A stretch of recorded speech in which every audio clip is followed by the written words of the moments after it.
El sol brillaba con fuerza inusitada y hacía un raro calor en la costa francesa de Boulogne-sur-Mer, en aquel verano europeo de 1850.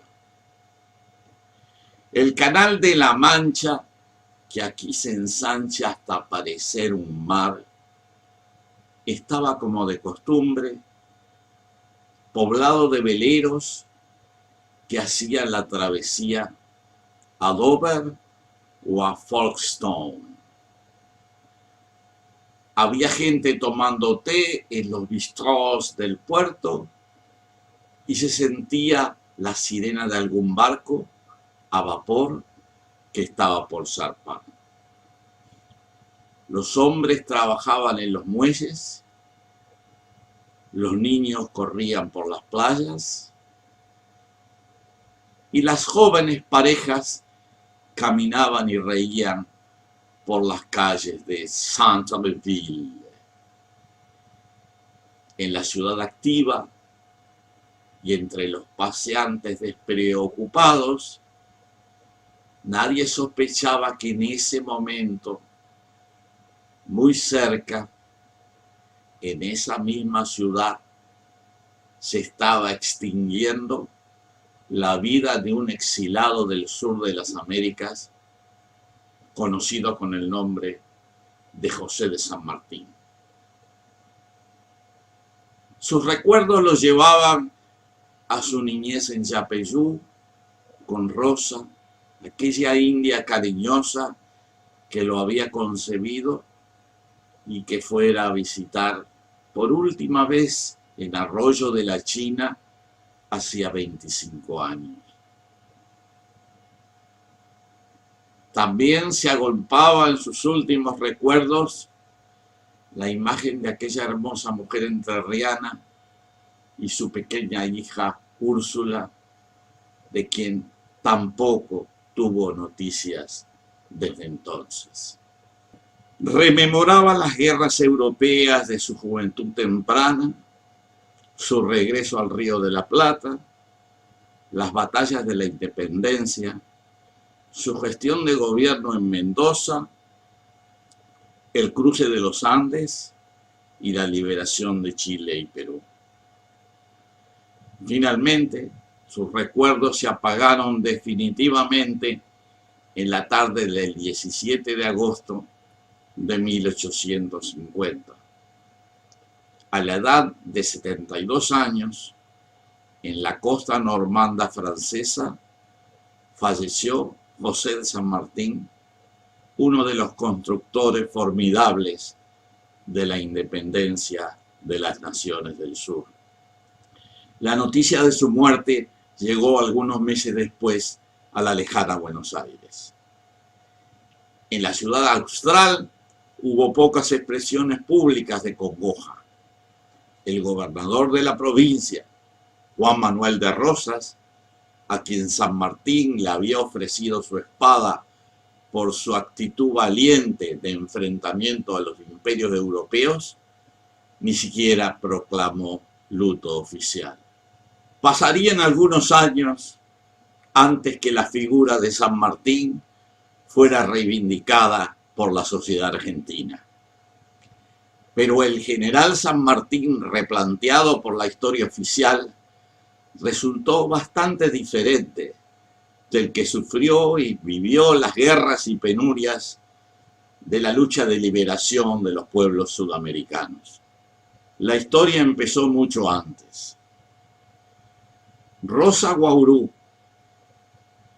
había nacido en 1761 a orillas del río Uruguay, en la población misionera jesuítica de Yapeyú. En esa época, las comunidades guaraní misioneras estaban reponiéndose del trauma que significó la expulsión de los jesuitas por parte de la monarquía española. Rosa, nativa guaraní, cuya familia era originaria de una comunidad guaraní misionera, Pasó su niñez en el pequeño pueblo y en su adolescencia servía en la casa del teniente gobernador local, que desde 1774 era el capitán Juan de San Martín.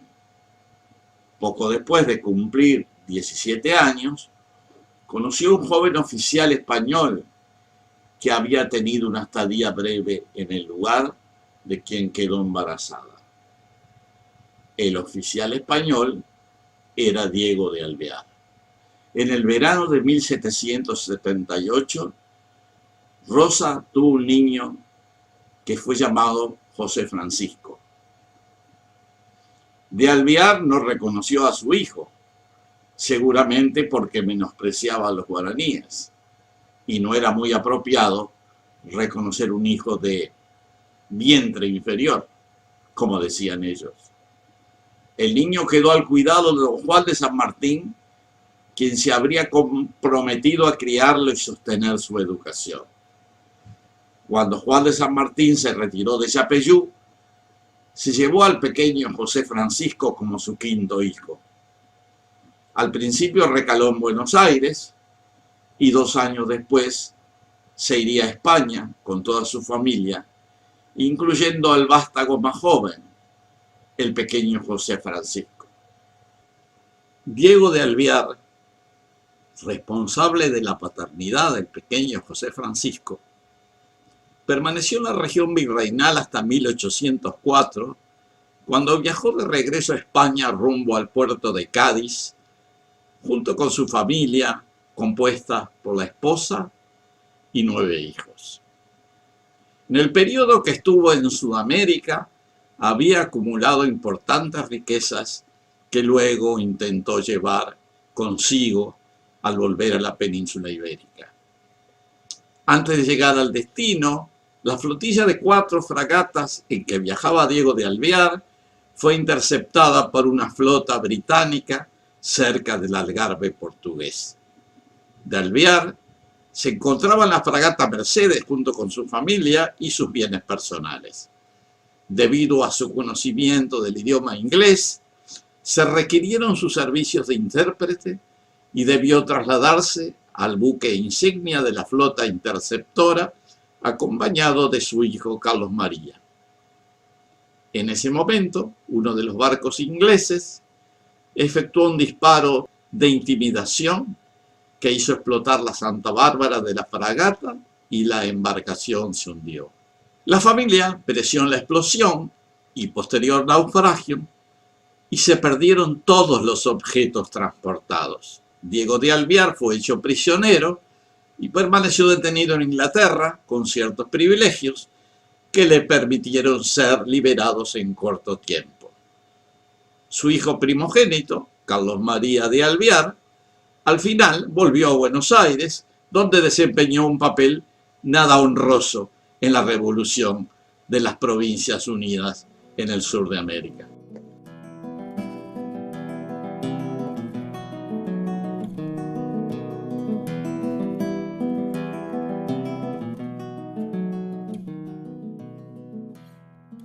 Algún tiempo después de haber viajado a España y participado en las guerras europeas, José Francisco de San Martín regresaría al Río de la Plata, donde habría de ser principal protagonista de la gesta revolucionaria en el antiguo virreinato. La versión oficial argentina descarta un origen indígena para su héroe máximo. Sin embargo, existen múltiples pruebas que demuestran que su verdadera biografía fue diferente a la que cuentan los libros vigentes. Entre las referencias incluidas por Alberto J. Lapolla en su libro El origen mestizo del general San Martín, se señalan las expresiones de la viajera británica Mary Graham, que decía: en Sudamérica se considera a San Martín como de raza mixta. Por su parte, el historiador chileno Vicuña Maquena escribió: San Martín era un liberador, pero era también un intruso, un extranjero, un paraguayo, el mulato San Martín, como llamaban los señores vecinos del Mapocho al ilustre criollo. El instinto del insurgente, es decir, del criollo, triunfó siempre de la idea especulativa.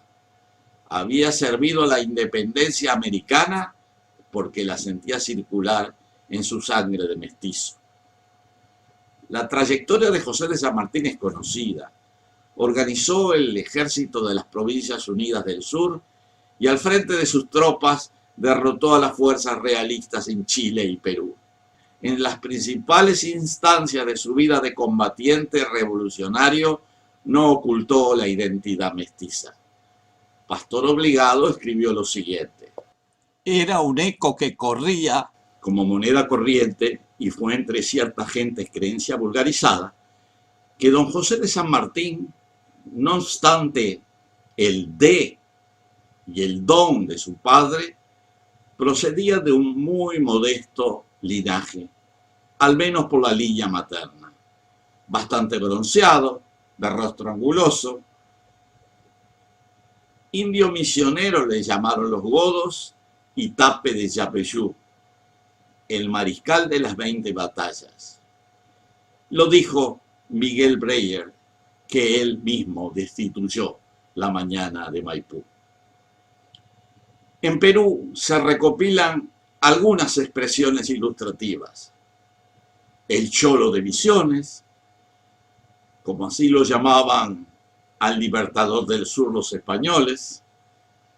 Otra expresión de su conciencia de identidad se manifiesta en una reunión con caciques y loncos mapuches, pehuenches y pampas en Mendoza en 1816, donde expresó: los he convocado para hacerles saber que los españoles van a pasar de Chile con un ejército para matar a todos los indios y robarles sus mujeres e hijos. En vista de ello, y como yo también soy indio, voy a acabar con los godos que les han robado a ustedes las tierras de sus antepasados. El desprecio por las culturas indígenas, la violación de los derechos humanos sistemática y cruel, se expresó en el desconocimiento continuo de los orígenes y aportes de los pueblos nativos. Por lo tanto, el San Martín mestizo fue ocultado incluso contra su propia voluntad. Todas sus expresiones mostraron que José Francisco de San Martín se reconocía indio hasta lo más profundo de su corazón.